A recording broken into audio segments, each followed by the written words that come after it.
नमस्कार। आज हम चर्चा करने जा रहे हैं निर्वचन, संकल्पना, प्रक्रिया और प्रकार भाग 4 पर। आज की चर्चा के महत्वपूर्ण बिंदु रहेंगे निर्वचन और अनुवाद, यानी निर्वचन और अनुवाद में क्या अंतर है, निर्वचन, भावानुवाद और सारानुवाद, निर्वचक से की जाने वाली अपेक्षाएं और अंत में सारांश। इस मॉड्यूल को देखने के बाद आप जान सकेंगे कि निर्वचन और अनुवाद में क्या अंतर संबंध है, निर्वचन, भावानुवाद और सारानुवाद में समानता तथा असमानता के बिंदु कौन कौन से हैं और एक अच्छे निर्वचक से क्या क्या अपेक्षाएं की जाती हैं तथा उनमें कौन कौन से गुण होने चाहिए। निर्वचन, संकल्पना, प्रक्रिया और प्रकार विषय को जैसा कि मैं पहले भी चर्चा कर चुकी हूँ कि हमने 4 मॉड्यूल में विभाजित किया है। भाग 3 में हमने चर्चा की थी निर्वचन के प्रकार और निर्वचन कार्य की व्यवहारिक जटिलता और प्रभावकारिता पर। भाग 4 में हम चर्चा करने जा रहे हैं निर्वचन और अनुवाद, निर्वचन, भावानुवाद और सारानुवाद और निर्वचक से अपेक्षाएं। आइए जानते हैं निर्वचन और अनुवाद में अंतर, यानी कि निर्वचन और अनुवाद किस प्रकार एक दूसरे से में क्या अंतर संबंध है और क्या किस तरह एक दूसरे से भिन्न है। जैसे कि मैंने कहा, निर्वचन और अनुवाद लगभग एक ही चीज़ है, क्योंकि दोनों का काम स्रोत भाषा में कहे गए पाठ को लक्ष्य भाषा में प्रस्तुत करना होता है। और जो मानव सभ्यताएं हैं वे पहले मौखिक रूप से चलती रहीं और उसके बाद धीरे धीरे जो उनमें विकास होता चला गया, वहाँ लिखने की शैली का विकास हुआ और लिखने की शैली के साथ ही हम कह सकते हैं कि लिखित रूप में संवादों की शुरुआत हुई।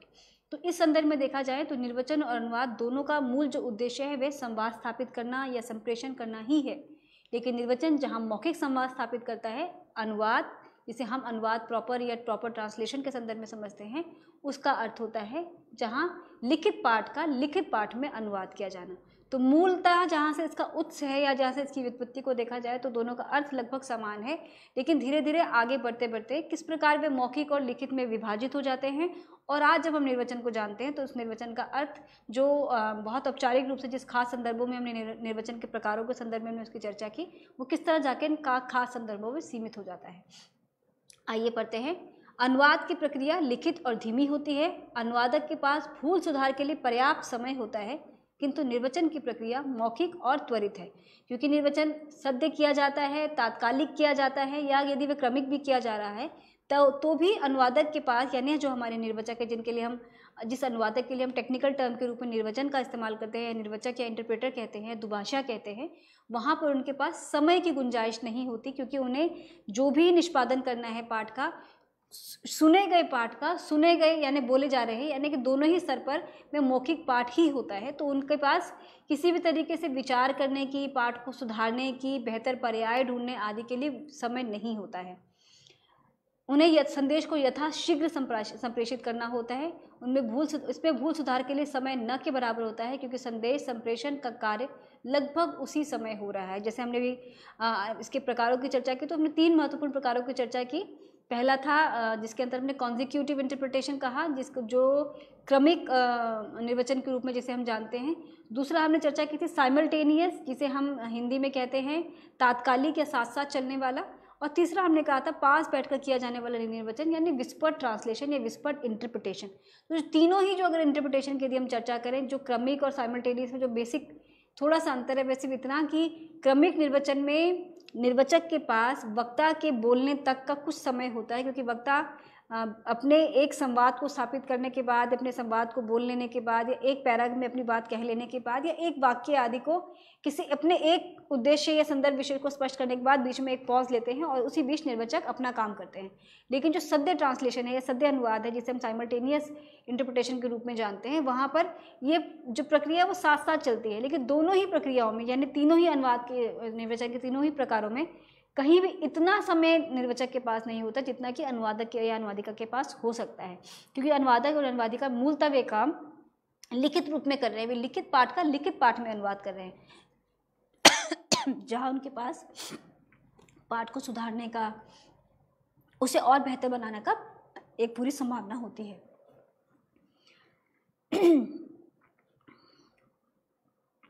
निर्वचक को उपयुक्त शब्दों, वाक्य विन्यास और शैली का चयन उसी समय यानी फटाफट करना होता है, क्योंकि वे वक्ता के लगभग साथ साथ ही बोलने का कार्य कर रहे होते हैं। इसलिए एक निर्वचक को विवेकशील भी होना चाहिए, ताकि वे वक्ता के हाव भाव, भंगिमाओं और तेवर आदि को समझकर तथा उनका सही अंदाजा लगाकर अपने निर्वचन को और अधिक सशक्त और सटीक बना सके। जैसा कि हमने देखा कि निर्वचक के पास केवल लिखित पाठ, जैसे कहा अनुवाद के पास एक अनुवादक के पास या अनुवादिका के पास एक लिखित पाठ होता है जिसका निष्पादन लेखक अपने स्तर पर कर चुके हैं। लेखक या लेखिका के पाठ लिखे जाने के बाद अनुवाद का काम शुरू होता है और अनुवादक या अनुवादिका अपने पेस पर अपने समय सीमा के हिसाब से उसका अनुवाद करते हैं और अनुवाद करते समय भी बीच बीच में उसकी जांच भी करते चलते हैं, उसे सुधारते भी चलते हैं। हमने अनुवाद प्रक्रिया में इस पर विस्तार से चर्चा की थी कि किस प्रकार विश्लेषण, अंतरण और पुनर्गठन के जो 3 महत्वपूर्ण चरण हैं उसमें किस प्रकार एक अनुवादक या अनुवादिका अपने काम को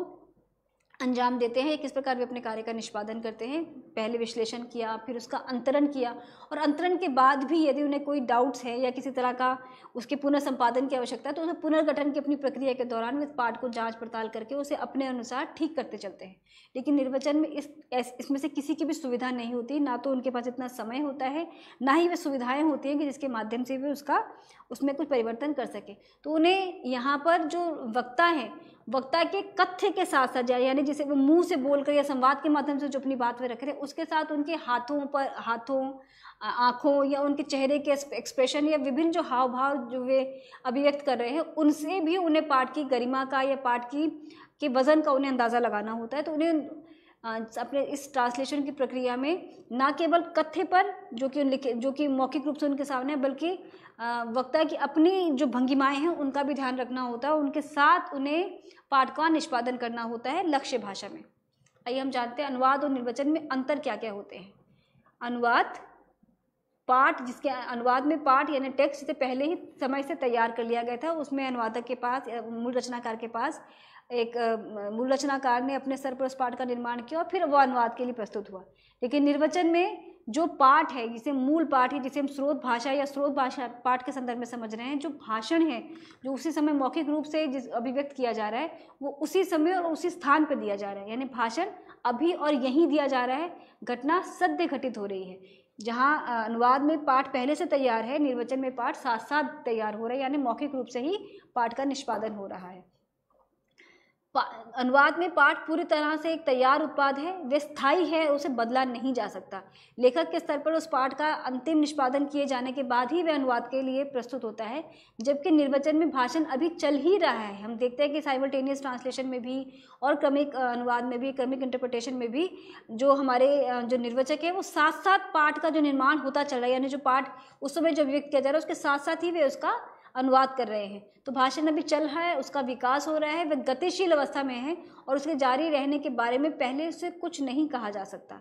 तीसरा महत्वपूर्ण अंतर है, शुरू से अंत तक अनुवाद के दौरान पाठ की जांच की जा सकती है। हमने पढ़ा था जब कोई पाठ अनुवाद के बाद जब पाठ प्रस्तुत किया जाता है वो कई चरणों से गुजरता है, लेकिन निर्वचन में उन सब चरणों की कोई गुंजाइश नहीं होती। अनुवाद में शुरू से अंत तक पाठ की जांच की जा सकती है, उसे अलग रखा जा सकता है और बाद में फिर से इसकी जांच की जा सकती है। लेकिन निर्वचन में भाषण के शब्द और ध्वनियाँ धीरे धीरे कानों से मिटते चलते हैं। ये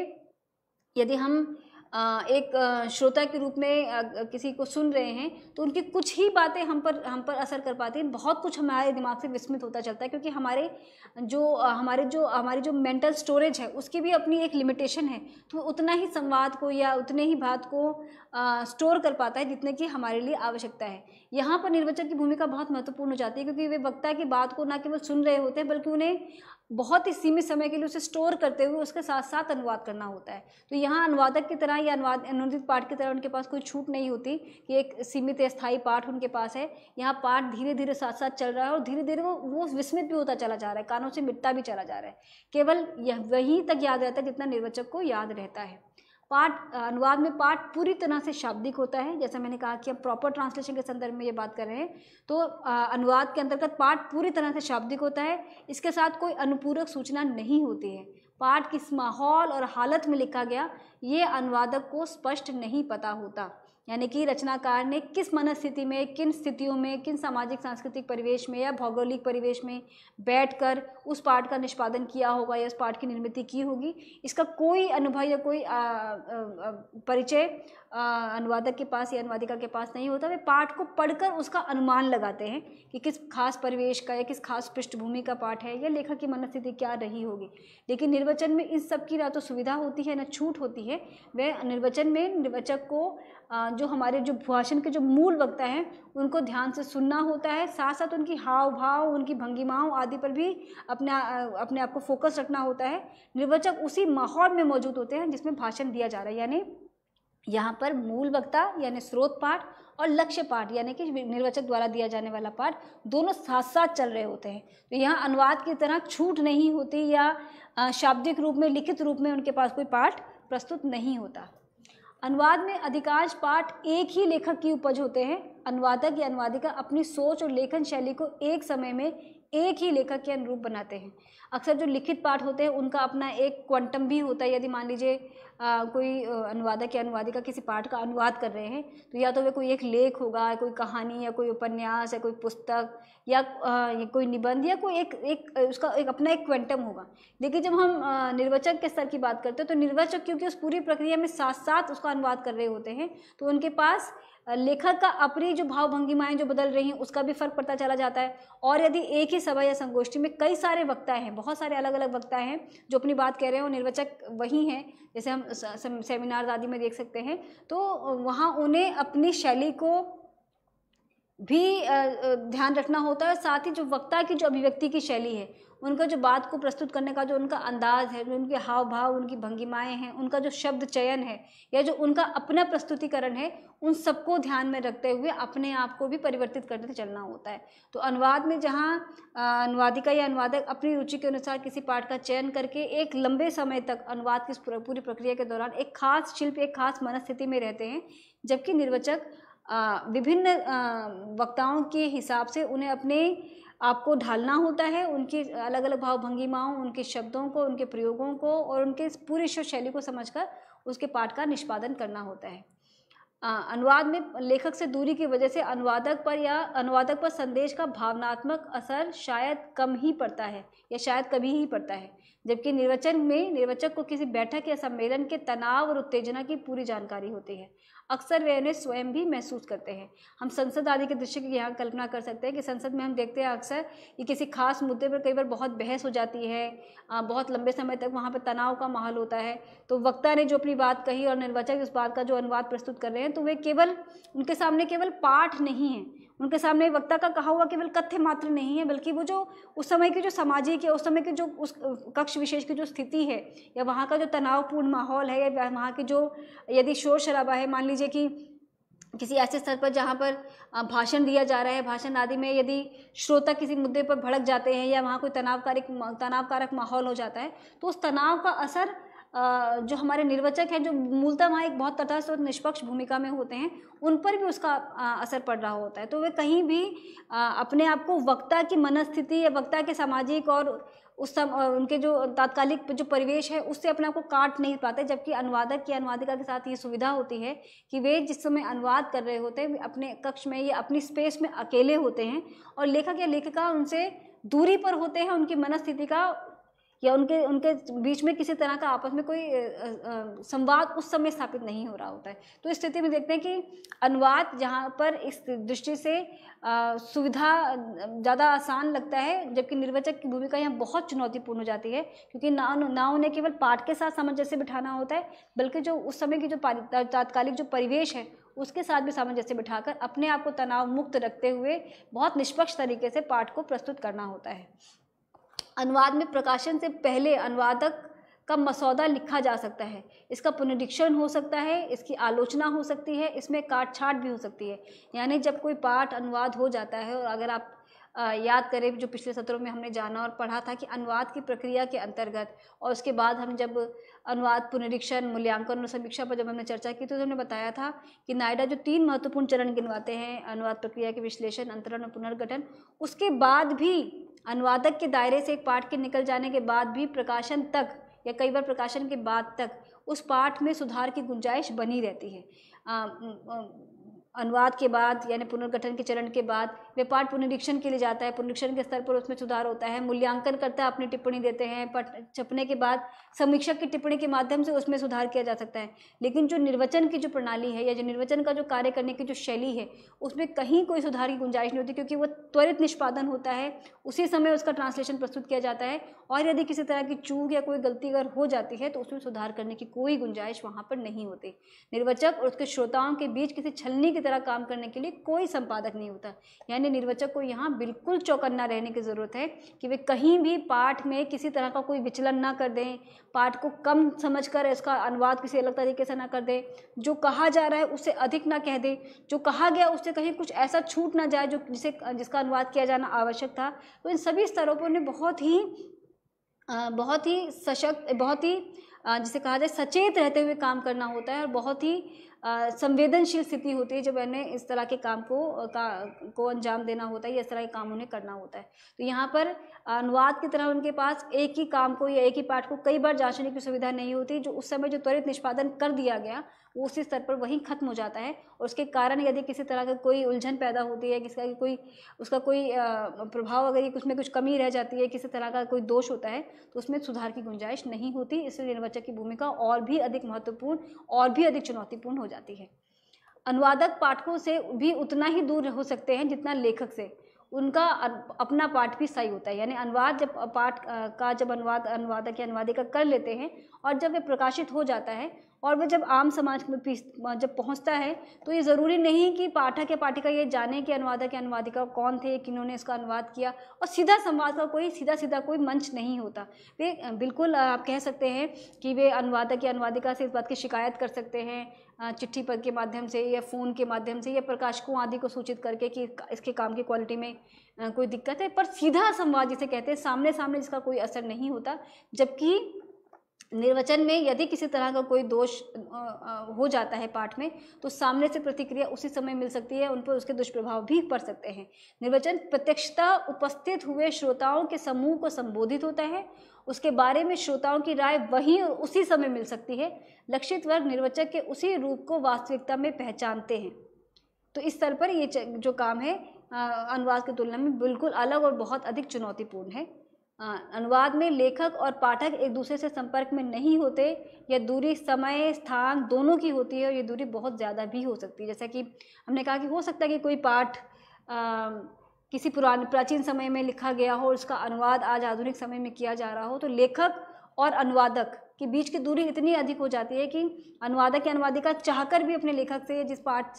का वे अनुवाद कर रहे हैं उससे किसी प्रकार का कोई संवाद स्थापित नहीं कर सकते। उनके पास अपने रचनाकार से संवाद करने का एकमात्र माध्यम वो टेक्स्ट होता है, वे पाठ होता है जो उनके सामने अनुवाद के लिए उपस्थित है। तो इस तरीके से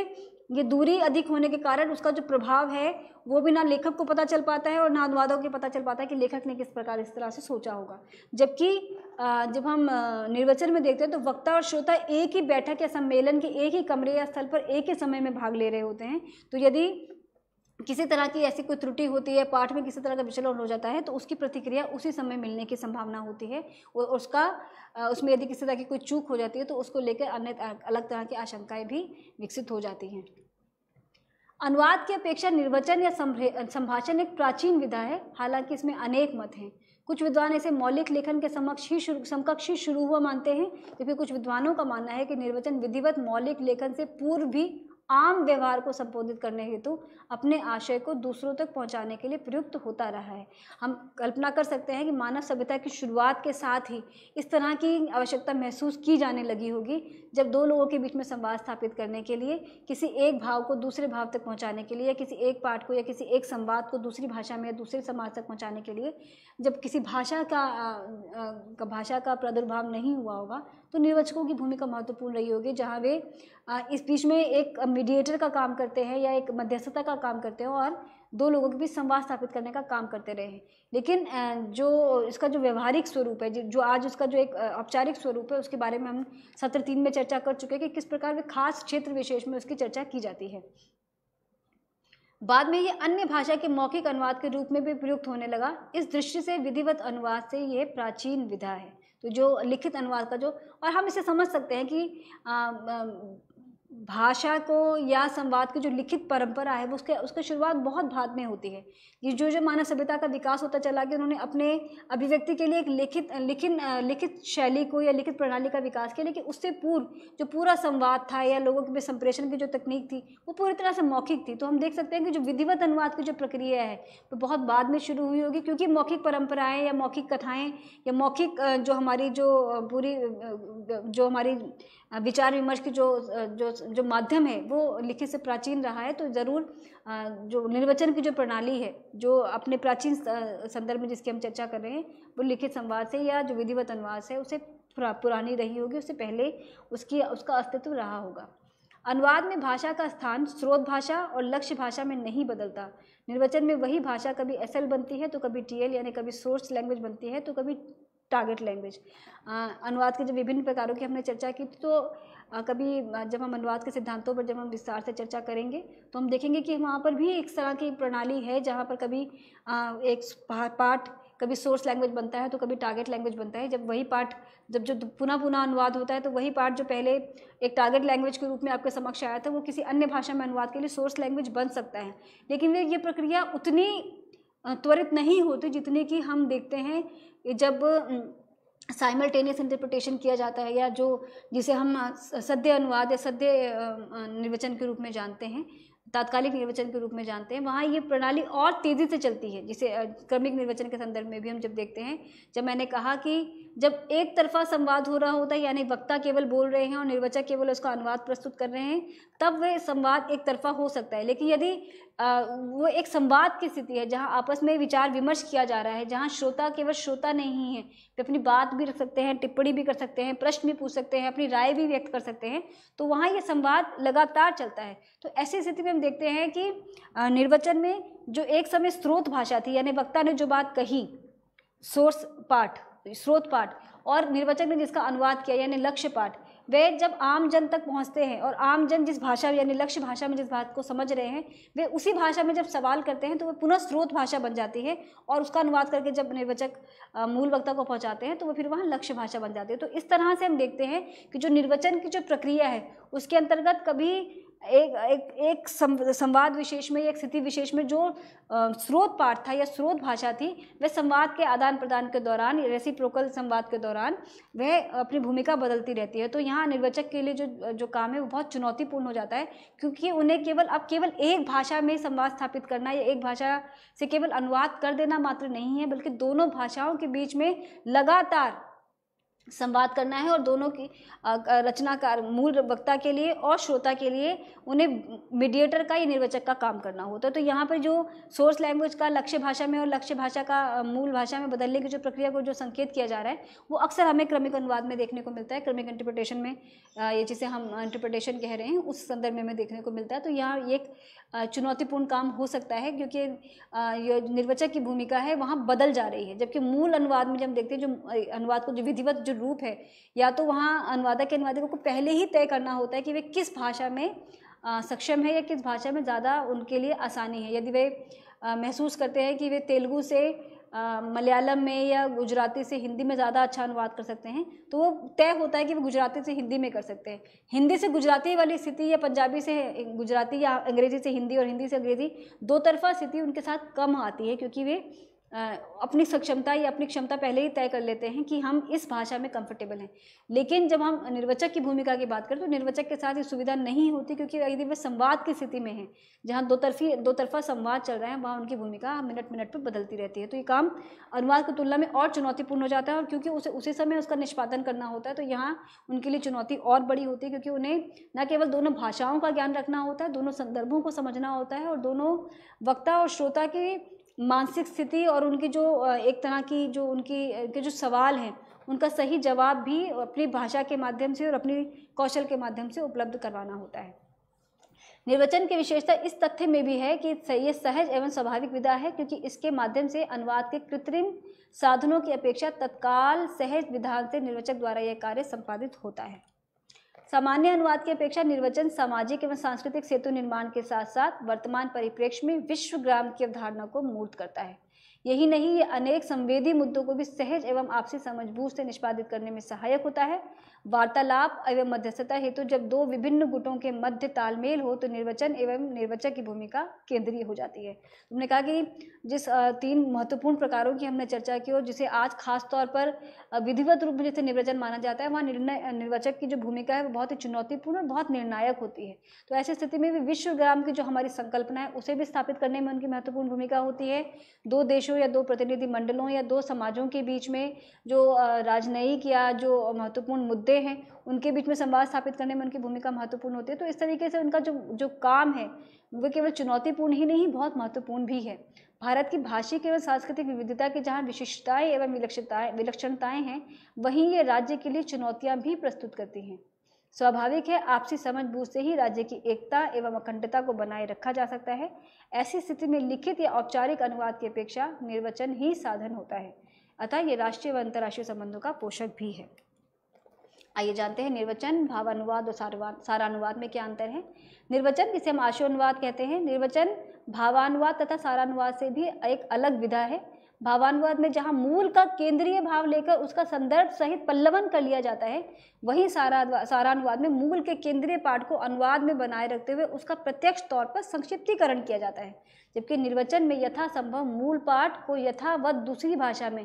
बिना किसी विशेष घटाव जुड़ाव से प्रस्तुत किया जाता है। यानी जब हम भावानुवाद करते हैं, और खासतौर पर भावानुवाद ऐसी स्थिति में होता है जब कोई पाठ सामाजिक और सांस्कृतिक पृष्ठभूमि का हो, साहित्यिक किस्म का पाठ हो, तो ऐसी स्थिति में अनुवादक या अनुवादिका पाठ के कथ्य को समझकर वे एक तरह से उसे दूसरी भाषा में एक तरह से पूरा रखने की कोशिश करते हैं, जहाँ वे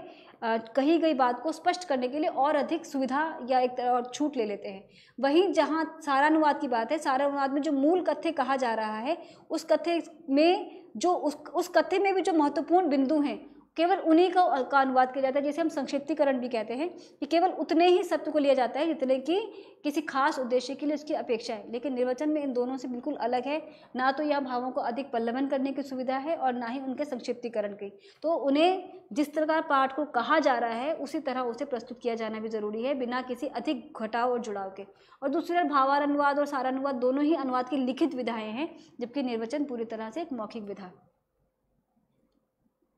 यदा कदा निर्वचक वक्ता की गति के आधार के अनुसार सूक्ष्म संक्षेपण कर लेते हैं और मूल पाठ या वाचन में कुछ कमियां हो तो उन्हें भी पूरा करने की कोशिश करते हैं, परंतु यह ध्यान देने की बात है कि निर्वचन प्रक्रिया भावानुवाद या सारानुवाद से विशिष्ट रूप से भिन्न है तथा इसमें सैद्धांतिक रूप से सार या भाव जैसा अंतरण करने का उद्देश्य निहित नहीं होता है, ना ही सुविधा होती है और ना ही छूट होती है। निर्वचक मूल के प्रति निष्ठा, ईमानदारी और तटस्थता के लिए प्रतिबद्ध होते हैं।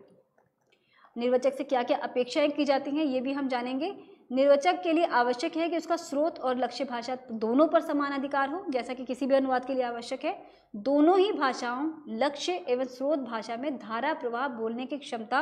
होनी चाहिए, जो अन्य अनुवादों से भिन्न है, क्योंकि यहाँ उन्हें या निर्वचक को अपनी बात को कहकर प्रस्तुत करना है। वो जो भी कहेंगे या जो भी उन्हें अनुवाद करेंगे वो केवल लिखित माध्यम नहीं है, जैसा कि हमने पीछे पढ़ा कि जो अनुवाद का जो विधिवत रूप है वह मूलतः लिखित रूप है। लेकिन जब हम निर्वचन की बात करते हैं तो पूरी तरह से एक मौखिक प्रणाली है, तो उन्हें केवल 2 भाषाओं का ज्ञान ही नहीं बल्कि लक्ष्य और स्रोत भाषा दोनों में बोलने की जो उनकी क्षमता है, धारा प्रवाह बोलने की क्षमता भी होना चाहिए, क्योंकि उन्हें इस संवाद के दौरान कभी स्रोत भाषा और कभी लक्ष्य भाषा के बीच में ज़रूरत के हिसाब से उन्हें अपने आप में बदलाव करना पड़ता है, उन्हें एक भाषा से दूसरी भाषा में स्विच करना पड़ता है। तो इसलिए ज़रूरी है कि केवल 2 भाषाओं का ज्ञान ना हो बल्कि दोनों भाषाओं में धारा प्रवाह बोलने की क्षमता भी उनके अंदर हो। निर्वचक के लिए मूल के प्रति वस्तुनिष्ठता व श्रोता के प्रति सम्मान का भाव आवश्यक है।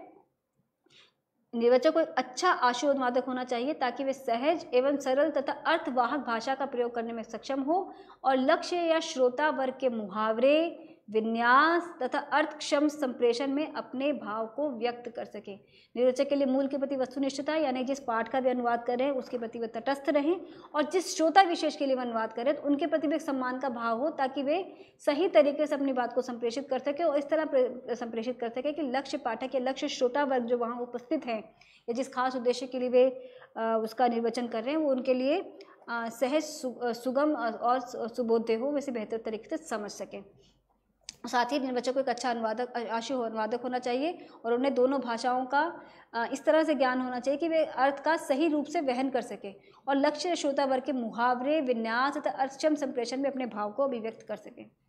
निर्वाचक को केवल अनुवाद या मूल के प्रति मोहयुक्त नहीं होना चाहिए, यानी किसी एक पाठ के प्रति, और हम ये किसी भी अनुवाद से अपेक्षा कर सकते हैं, चाहे वह लिखित अनुवाद ही क्यों ना हो। अनुवादक या अनुवादिका से अपेक्षा की जाती है कि ना वे केवल मूल के प्रति अधिक आस्थावान हो और ना ही लक्ष्य के प्रति। उनकी आस्था या जो उनकी निष्ठा है वो मूलतः पाठ के प्रति होनी चाहिए, कि ताकि पाठ बिल्कुल तटस्थ दृष्टि से और वस्तुनिष्ठ तरीके से,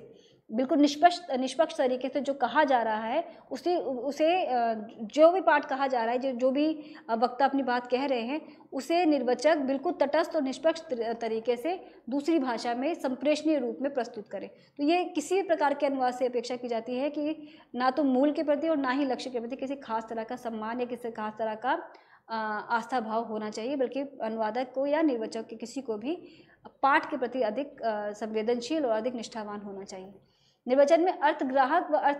अर्थक्षम भाषा का होना अपेक्षित रहता है, क्योंकि सभाएं या चर्चाएं अक्सर बोझिल हो जाती हैं और भाषणों एवं व्याख्यानों का केवल अनुवाद करने से लक्षित वर्ग में भी बोझिलता का भाव पैदा हो जाता है। इसलिए निर्वाचक अपनी अर्थक्षम व लोचदार भाषा से उसे सरस एवं जीवंत बनाए रख सकते हैं। निर्वाचक को सांस्कृतिक संबंधों को प्रगाढ़ करने हेतु नवोन्मेषी एवं नवाचार पद्धतियों के प्रयोग से परहेज नहीं करना चाहिए। विशेष नव वैश्विक दौर में विश्व नागरिक के दृष्टिकोण को बनाए रखने के लिए अपेक्षित है। यदि वे किसी ऐसे मंच पर हैं जहां वे हमारे सामाजिक या सांस्कृतिक रूप से किसी देश या किसी संस्कृति का प्रतिनिधित्व कर रहे हैं, तो वे मूल वक्ता के भाषण के साथ साथ वे उसे इतने आकर्षक तरीके से प्रस्तुत करने के लिए भी अपने आप को जानकारी से या अपने आप को नवाचार पद्धतियों से वो लेस होने चाहिए, ताकि बेहतर तरीके से पाठ का निष्पादन कर सके। लेकिन इस पूरी प्रक्रिया में ये ध्यान रहे कि वो अपने पास से कुछ ना जोड़ें और ना कुछ छोड़ें। तो निर्वाचक से अपेक्षाएं हैं कि वे पाठ का सही तरीके से उसका संप्रेषण करें, उस भाषा के प्रति उनका विशेष रूप से लगाव हो और वे धारा प्रवाह बोलने की क्षमता रखते हों, उनका उच्चारण बहुत स्पष्ट हो, आदि अन्य बहुत सारी विशेषताएं हैं जो हम एक निर्वाचक से करते हैं। और निर्वाचक से अपेक्षा की जाती है कि वे दोनों भाषाओं के साथ साथ अपनी जो उनका जो अपना, जैसे हमने तनाव कारक कारकों के बारे में जाना, तो अपने स्वास्थ्य के प्रति, अपने मानसिक और शारीरिक स्वास्थ्य के प्रति भी सचेत हों, ताकि वो बेहतर तरीके से जो भूमिका उन्हें दी जा रही है। और क्योंकि हम यहाँ खास तौर पर निर्वाचन की जो हमने चर्चा की, वो जिस विधिवत संदर्भ में हम बात कर रहे हैं, किसी खास मंच पर या किसी ऐसे संदर्भ में जहाँ बहुत ही औपचारिक तरीके से निर्वाचक की भूमिका होती है, वहाँ पर उनसे ये अपेक्षा और अधिक बढ़ जाती है कि वे पाठ के साथ साथ, वक्ता के साथ साथ और जो उनका जो विषय है उसके साथ उनके साथ जो उनकी जो तटस्थता या निष्पक्षता है वह बनी रहे। साथ अपनी भाषा पर उनकी अपनी जो वाक पटुता है, अपनी जो वाक शैली है, उस पर ना केवल उनका अधिकार हो बल्कि नियंत्रण भी हो। अधिकार यानी कि वो बेहतर तरीके से उसे प्रस्तुत कर सके, और नियंत्रण इस तरह कि वह ऐसा कुछ ना करें कि अपनी बातों में वो बहक जाए या कुछ वक्ता से कुछ अधिक जोड़ने लगे। साथ ही वे दोनों भाषाओं के बीच सुंदर सामंजस्य बनाए रखने का काम करें। तो तकनीकी तरीके से, मानवीय तरीके से, शारीरिक तरीके से, वे हर तरीके से अपने आप को इतना सक्षम या इतना समर्थ बनाकर रखें कि वे पाठ का सही निष्पादन कर सकें, क्योंकि उनकी भूमिका कई बार बहुत अधिक महत्वपूर्ण, चुनौतीपूर्ण और निर्णायक भूमिका होती है। तो ऐसी स्थिति में निर्वाचक से अपेक्षा बहुत अधिक बढ़ जाती है। अंततः अनुवाद का क्षेत्र काफ़ी विस्तीर्ण है, जिसमें निर्वचन का महत्वपूर्ण स्थान है। निर्वचन प्राचीनतम संवाद विधाओं में से एक है तथा संभवतः मौलिक लेखन के समकक्ष या उससे भी प्राचीन काल में विकसित हो गया था। निर्वचन अनुवाद कार्य से अनेक प्रक्रियाओं में प्रविधियों में भिन्न है, जिसकी हमने विस्तार से भी चर्चा की। जहाँ अनुवादक या अनुवादिका को पर्याप्त अवसर, साधन एवं अन्य सुविधाएं उपलब्ध रहती हैं, वही निर्वाचक को तत्काल बिना किसी सूचना अथवा विषम परिस्थितियों में अपने आप को व्यवस्थित करने की चुनौती भी बनी रहती है। धार्मिक, सांस्कृतिक, पर्यटन, खेल, व्यापार और राष्ट्रीय अंतर्राष्ट्रीय स्तर पर ये सभा सम्मेलनों, संसदीय कार्यों को सुसंपादित करने में अनिवार्य भूमिका का वहन करते हैं। निर्वाचन कार्य में अपने में चुनौतीपूर्ण तो है ही, आपसी हितों को प्रगाढ़ करने का अति उपयोगी साधन भी है। अलग अलग स्तरों पर संपादित होने वाली निर्वाचन प्रक्रिया में निर्वाचक में विभिन्न अपेक्षणीय गुणों में उसका स्रोत एवं लक्ष्य भाषा, श्रोता या दर्शक वर्ग की भाषा, उनके स्वभाव, संस्कृति तथा हितों और विशिष्ट अभिव्यक्तियों से सुपरिचय आवश्यक है। और जैसा कि मैंने अन्य महत्वपूर्ण बिंदुओं की भी चर्चा की कि उनकी अपनी वाक्पटुता पर उनका अपना अधिकार हो, उनका नियंत्रण हो, जो तकनीकी जो सुविधाएं हैं उसमें वे अपने आप की वो सक्षम हो, जान पाएँ। जो अगर किसी विषय विशेष में कुछ नई जानकारी या कुछ नया ज्ञान या नई चीज़ें इंट्रोड्यूस हो रही हैं तो इतने नवोन्मेषी प्रवृत्ति के हों कि वो आवश्यक होने पर उनके साथ सही तारतम्य बिठा सके। तो एक बहुत ही सचेत और बहुत ही सजग अनुवादक की भूमिका या सचेत और सजग अनुवादिका की भूमिका के रूप में निर्वाचक की भूमिका होती है। तो क्योंकि वे अनुवाद से बिल्कुल भिन्न तरह का काम है, जहाँ कुछ भी लिखित नहीं है, जहाँ कुछ भी सुधारने की गुंजाइश नहीं है, तो वहाँ उनकी भूमिका बहुत अधिक महत्वपूर्ण हो जाती है। इसीलिए निर्वाचक से जो अपेक्षाएं हैं वे अनुवादक या अनुवादिका की तुलना में बहुत अधिक हैं। हालांकि ये कहा जा सकता है कि उनका काम साथ ही समाप्त भी हो जाता है, जबकि अनुवादक या अनुवादिका एक लंबे समय तक उस काम में उलझे रहते हैं या उस काम को लेकर उनकी जो जिम्मेदारी बहुत लंबे समय तक बनी रहती है। लेकिन क्योंकि ये काम त्वरित निष्पादित होता है तो इसके साथ जो समस्याएं हैं वो भी उसी तरह से जुड़ी हुई हैं। तो हमने ये जाना कि इस सत्र में हमने जाना कि निर्वाचक से क्या क्या अपेक्षाएं की जाती हैं, किस प्रकार वे निर्वचन और अनुवाद आपस में एक दूसरे से जुड़े हुए हैं या एक दूसरे से भिन्न हैं, भावानुवाद, सारानुवाद और निर्वचन में क्या अंतर है, इसकी भी हमने विस्तार से चर्चा की। निर्वचन का ये जो विषय था इस सत्र के साथ समाप्त होता है। धन्यवाद, नमस्कार।